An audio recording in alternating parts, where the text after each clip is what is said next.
Good morning, true crime friends. How y'all doing? Look, we have a lot to talk about.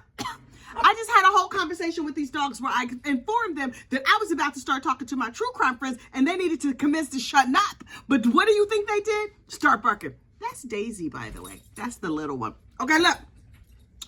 Day 8, the state of New Mexico versus Hannah Gutierrez Reed.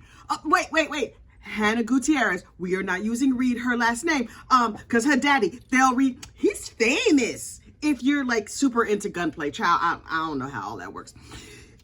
On day 8 of the trial, the state of New Mexico called stepmom, whose name escapes me, but it kind of doesn't matter. But here's the thing. I was like, why are we talking to this craft services lady? Like, is she going to give us her macaroni and cheese recipe or something like that? Okay, listen, I will get a pen because who cannot use a good macaroni and cheese recipe? Okay, cool. But then she was like, Hannah was freaking all the way out, like all the way out. And so they sent her to her room to have her nervous breakdown in peace. And so I was like, okay, I'm going to go and I'm going to stroke her crazy colored hair and I'm going to pat her hand and I'm going to say, oh, baby, it's okay. It's okay. And apparently she was not like, oh, my goodness, lives were lost. She was like, what about my career? What about my career? And does that make her a bad person? Ma'am, you just said she was in a state of hysterics. So anything she said could not be used, well, should not be used against her in a court of law because she was freaking out. Okay, cool. But then stepmom was like, I was just trying to be comforting. And then somebody knocked at the door and I was like, I got to get out of here because this heifer is team too much. And so I was like, okay, Hannah, don't, throw yourself off the balcony or whatever. Did this hotel have balconies? I'm guessing no. So Hannah was like, wait, before you go, just take this from me. And she slipped something in stepmom's hand. And stepmom was like, okay, cool, because I'm just getting out of here because, girl, you're freaking me out. So she's like, I'm walking down the hall and I look at my hand and then I look up and I was like, wait, there's police officers lingering here in the Santa Fe Inn. Oh, wait, what did she give me? What? Why did Hannah give me this container of white powder?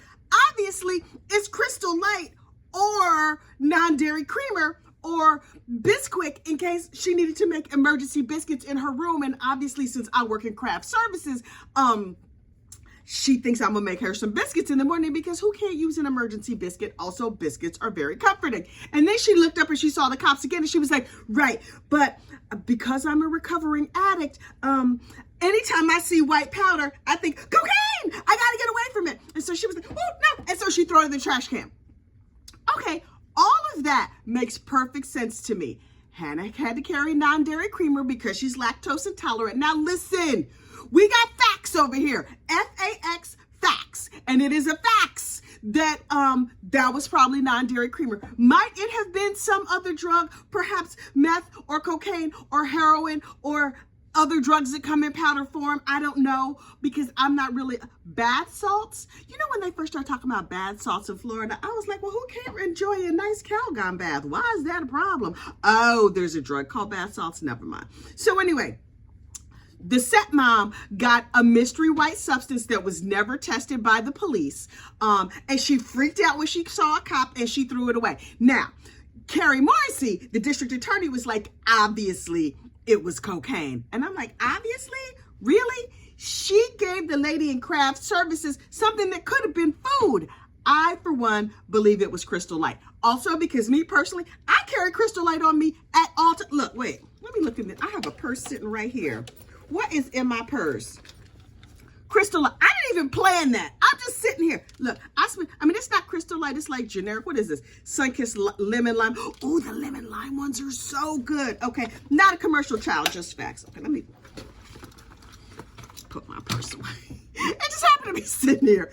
I always have Splenda and Crystal Light with me because number one, I like things sweet, but not too sweet because, I'm trying to keep my girlish figure. And number two, who can use a delicious Crystal Light? I have one right here too. Crystal Light is all around me. So if I would have been handed a little container of white powder, I would have been like, who has a bottle of water that I could put this in? Now, might that have made me very, very high? Probably.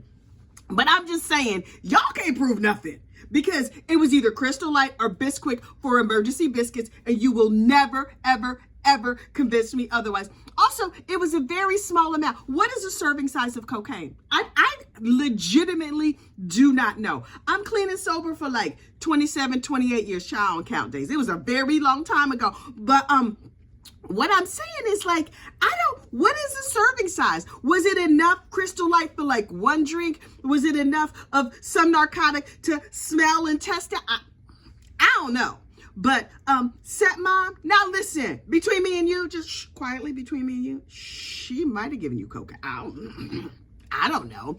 Also, wouldn't you know if it was meth? Because I have watched all of Breaking Bad, and in Breaking Bad, meth was blue, or was it purple? I think they used rock candy. So like, and I don't know, what is it? Sniff. So I don't know. It's a bunch of powdery substances on this planet. And so I'm just saying, Hannah handed off the Crystal Light, and Carrie Morrissey, special prosecutor, you have not proven a thing.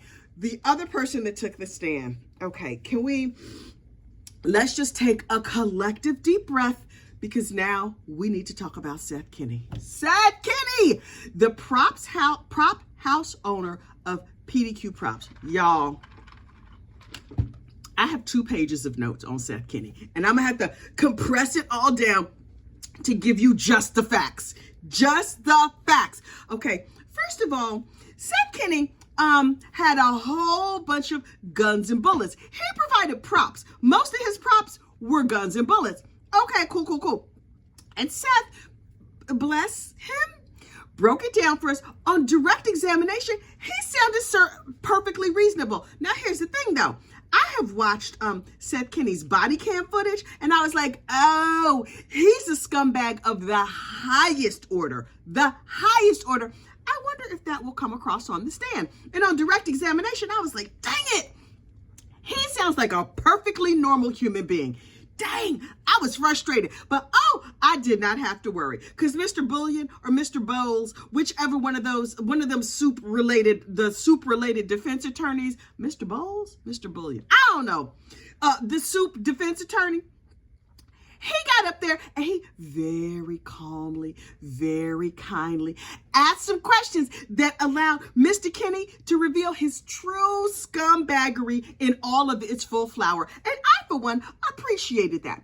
Number one, Mr. Soup Lawyer was like, so we've seen the pictures of that pigsty that you call a prop house. And he was like, yes. They were like, tell us about your inventory system. He's like, right. It was a casual inventory system. Sir,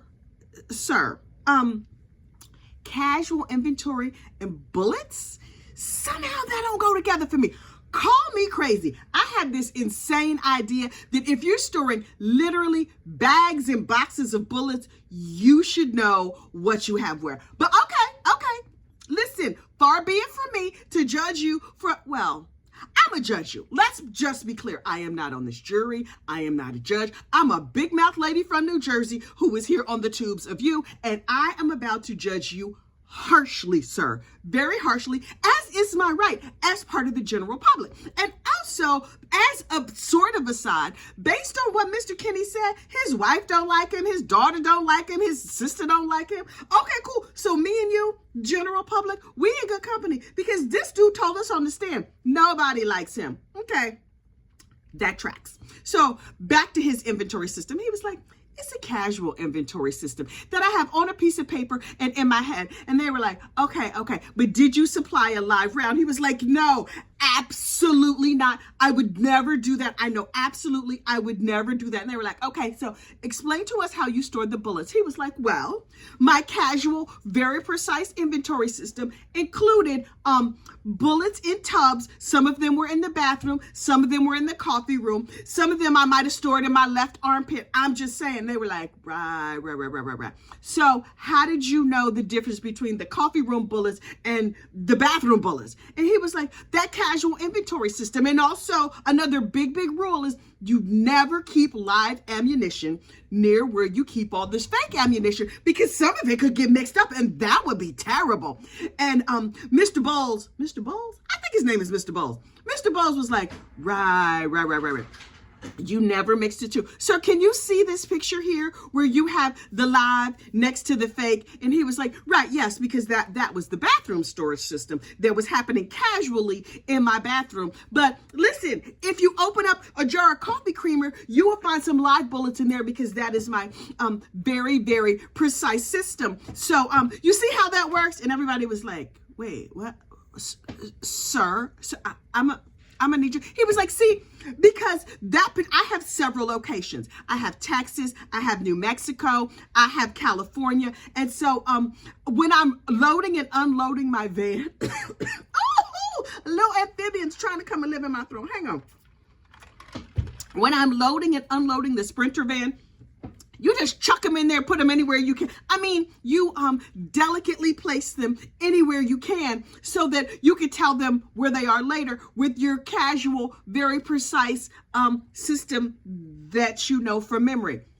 And Mr. Bowles was like, right, I understand. And they were like, okay, tell us about how you store the guns. He's like, oh, so I have a top-notch security system whereby you take all these very, very dangerous weapons and you just put them on the floor, not in the safe or nothing, and then you pile junk on top of it, like quiet as it's kept. That's how I hide things in my house. Because listen, I live with all men. They don't look for nothing. Their version of looking for something is opening the cabinet. If they don't see it, oh, it disappeared. It's not there. I don't know what happened. They close the door back. So if I want to hide something, look, if I got a box of delicious, delicious Girl Scout cookies, I set them in the cabinet and I set one little thing in front of them. I can literally set a tea bag in front of them. Not a box of tea, a tea bag in front of it. If it's not readily available to them, it's invisible. So Seth Kenny was like, yeah, that's the system that I use. So I take belt-fed machine guns and I put crap on top of it. And then that's my system. It keeps things very safe. Everything is a mess. And so you can't tell. Every picture of his shop looked like an I Spy. One of them I Spy books where you're like, wait, somewhere in here there's the live bullet. Let me see if I can find it. Mr. Kenny, focus! You are a scumbag who, in my opinion, likely provided live ammunition to this set. And he was just like, what? New Mexico is super, super dangerous. All those people, have you been to New Mexico? The part where my shop is, they're killing people every single day. And so I didn't want them to break into my very, very messy shop and get these deadly weapons with the bullets scattered all around. And so, you know how dangerous New Mexico is. New Mexico is terrible. Sir, sir, all the people that are on the jury live in New Mexico. Now, maybe he did not realize that he was shading New Mexico, but sir, I'm sitting up there in here in New Jersey, and I was like, oh, he talking mess on New Mexico. Look, I have been looking at pictures of New Mexico online. I was like, New Mexico is gorgeous. I should go there on vacation. I should maybe live there. And then I looked at the heat index and I was like, oh, maybe not. Also, then I read about the poverty and I was like, oh, so it's like Mississippi but hotter? Okay, I don't, The education system is like 48th or 49. So, New Mexico, y'all real pretty. I'm gonna keep looking at y'all in pictures. Maybe not up close and in person, but Mr. Kenny threw all the shade in the world in New Mexico, right in front of all them New Mexicans, and they was just like, I know this Mama Luke did just not talk crazy to us, sir. You are a white man who clearly is like just full of himself. Not that there's anything wrong with white men. I got no issue with white men. I got no issue with anybody, no group of people. Individuals? Oh, yes, a whole bunch of individuals I have problems with. But New Mexico, I found out in my research, because yes, I be reading things, plus I know how to Google, is a majority minority state, which means most of the people who live in New Mexico are minorities. So here's a white man sitting on his high horse, talk about how dangerous your town is and keeping his place a mess and accidentally supplying live round to an ammunition that unallowed a poor unsuspecting choreographer, cinematographer, some kind of fur. And I was just like, so that's not gonna go good for you. You maybe think you're doing a good job. You're really, really not. Really, really, really not. Also, you are a scumbag who lied on this day. But that boy lies like he breathes. And so finally, the defense attorney was like, right. So when all of this happened, remember that time we was talking to you on the phone and he was like, I've never talked to you on the phone. And he was like, yeah, me and the prosecutor were talking to you on the phone. And he was like, yes, you talked to me on the phone. And I was like, Jesus, this is Mama Luke. And then he was like, remember when you had that phone call and you said, now look, I got to clean this up for the YouTubes because, you know, we are a family friendly, mostly channel over here. You on the phone and you call some other dude and you're like, live bullets? Yeah, I remember having live bullets at my place. I got tons of live bullets at my place because it's New Mexico and I could get my ass shot full of holes anytime. And then you was on the phone and you said, shoot. Well, Hannah should have done her job and shook all the rounds anyway to make sure they weren't live bullets. Shoot. But he didn't say shoot. He said doo-doo in its most negative terms. So they were like, he was like, right, I said that. And so the attorney was like, what did you mean? What were you referring to? He's like, I don't recall. Let's get this straight. You were talking about live rounds. You were talking about the fact that you had live rounds. You were talking about the fact that you don't keep everything all neat and orderly like it's supposed to be. Okay, got you. You got a phone call. There was an indication that you might have accidentally had live rounds there in your shop, and you might have accidentally shipped some off to this movie set. But now you said, ooh, Hannah should have checked. Yes, Hannah should have checked. Absolutely, Hannah should have checked. You know what else? You and your casual inventory system, you might have checked as well. You know, like belt and suspenders, double, triple check. So a whole lot of people failed at their jobs. But you know where this could have stopped? Well, at any one of those people who were doing real bad things at their job. But sir, this could have stopped with you. I'm just saying. I'm not saying you did it on purpose. I'm saying you so absent-minded, you don't even know. They asked you about your inventory and he was like, yes, I wrote up a receipt. I wrote them an invoice so that I could bill them exactly. So you don't even know what you had. You don't know what you said. You literally had just plastic baggies filled with bullets. What? This man, I could not. And here's Carrie Morrissey like, yes, I understand, sir. So you're a scumbag and everybody hates you. You're super shady. You just talked terribly to the people of New Mexico. But is it your fault that Hannah didn't do her job? And he was like, it's not my fault. Hannah didn't do her job. And Miss Morrissey was like, I rest my case. And I'm like, girl, that was not given at all what you thought it was given, not even a little bit. And in terms of disappointing witnesses, the state has rested their case, but not before they called Michael Primeu. I think that's how you say his name. I'm not even sure. Michael the Pirate. That's what we gonna call him. Because child, he had this mustache, and I was like, does he sit around and just like twirl the ends of it like an evil cartoon villain, sir? And I was like, oh, okay, this is an interesting looking gentleman. Does he have an eye patch and a peg leg? Let him get on the stand. Let's see what he's going to say. And so Carrie Morrissey is like, please tell us your name and all your certifications. And then I think he just recited the alphabet. I'm a member of the ABC and the QDP and the ABC and the KLW. I don't even know what he was talking about. He threw out a bunch of letters and she was like, right, very reverently, as though we had any idea what this man was talking about. I assure you, we did not. Also, we ain't care. By then, child, my lunch had kicked in. I was like, I'm feeling a little sleepy. This pirate better say something interesting. And does he have, I just kept imagining a parrot on his shoulder, but maybe that was just me. I also, in my mind, he had an eye patch and a peg leg, and a glove, like one hand with a hook. Okay, whatever, just me. So, hang on.